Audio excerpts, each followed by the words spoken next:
a man who pushed the limits of the mind, who reshaped science with his imagination. He was not a warrior. He did not lead armies. He did not claim thrones. But with his ideas, he conquered the world.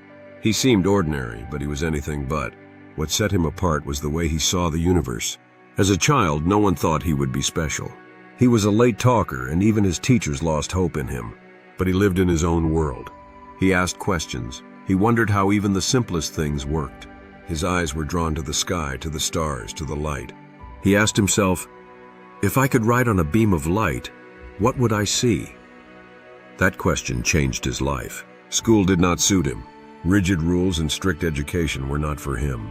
He wanted to understand, not just memorize. He carved his own path, learned in his own way. Even when he entered university, no one expected him to be a genius. But in silence, he was thinking. Working in a small patent office, he developed ideas that would shake the world. And one day he revealed a theory that changed everything.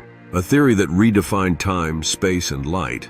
He proved that time was not absolute, that it slowed down as speed increased. He showed that mass could become energy, and energy could become mass.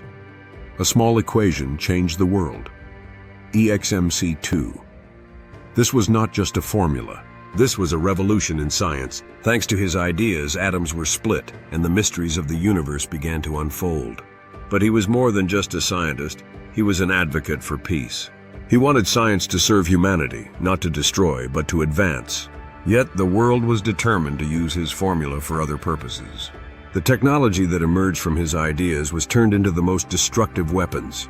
He could not stop it, but he dedicated his life to fighting for peace.